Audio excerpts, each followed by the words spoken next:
प्रिय भगत गणों, आपका स्वागत है हमारे YouTube चैनल पर। आज हम सुनते हैं संतोषी माता के व्रत की विधि। तो प्रिय भगत गणों, आप सचमुच में संतोषी माता के प्रिय भगत हैं तो इस कहानी को आधा अधूरा सुनकर संतोषी माता का अपमान ना करें, कहानी को पूरा जरूर सुने। प्राचीन समय की बात है, एक बूढ़ी माई के 7 पुत्र थे। उन 7 पुत्रों में से 6 तो कमाते थे और एक निकम्मा था। बूढ़ी माई 6 बेटों को तो बड़े प्रेम से खाना खिलाती और 7वें पुत्र को उन 6 बेटों की बची हुई जूठन खिलाया करती थी। 7वें पुत्र की बहू बहुत ही दुखी थी क्योंकि उसका पति बहुत भोला था और वो ऐसी बातों पर ध्यान नहीं देता था।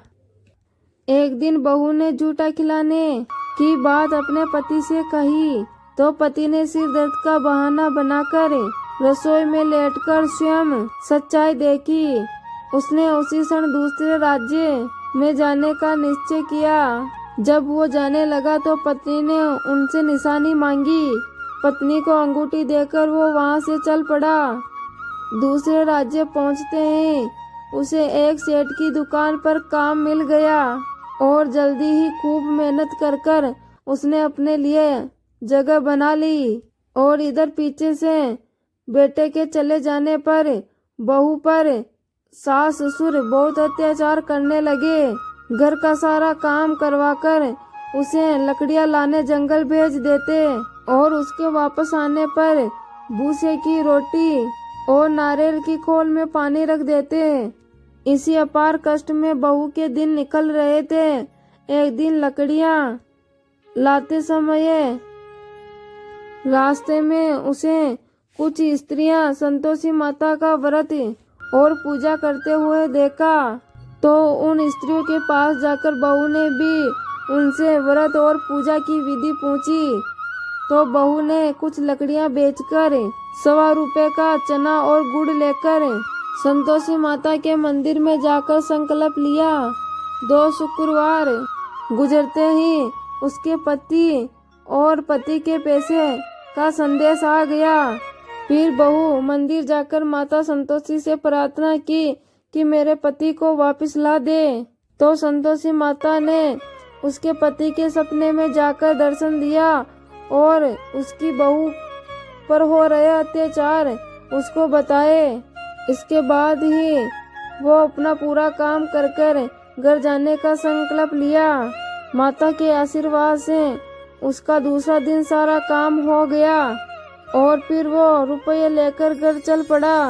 उसकी बहू रोज लकड़ियां बीनकर माता के मंदिर में अपना सुख दुख कहा करती थी। एक दिन माता संतोषी ने ज्ञान दिया कि तेरा पति लौटने वाला है।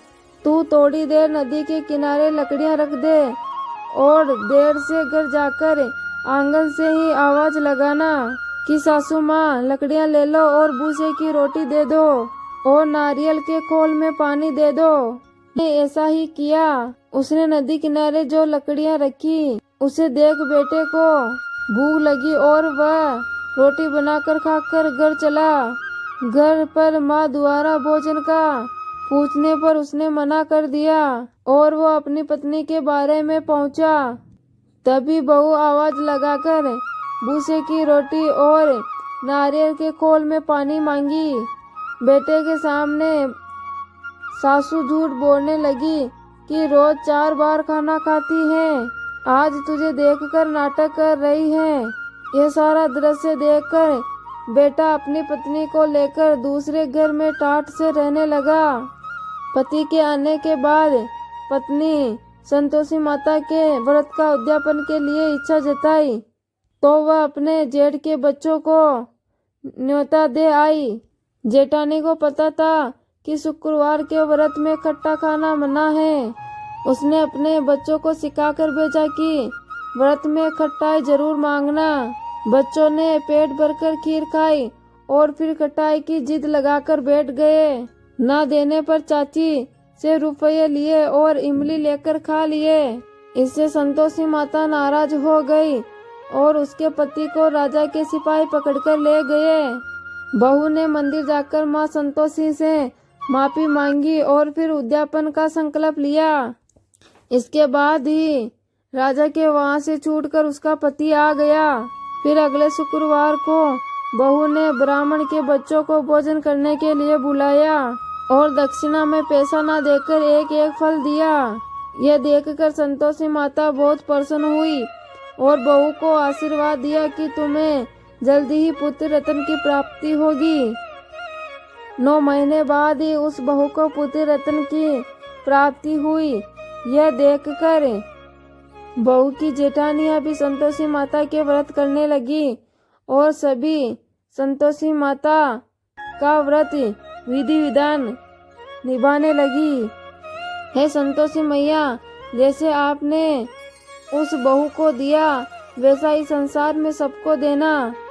प्रिय भक्त गणों, आपको कहानी कैसी लगी कमेंट बॉक्स में जरूर लिखें और आप सचमुच में संतोषी माता के परम भक्त हैं तो यूट्यूब चैनल को सब्सक्राइब करें।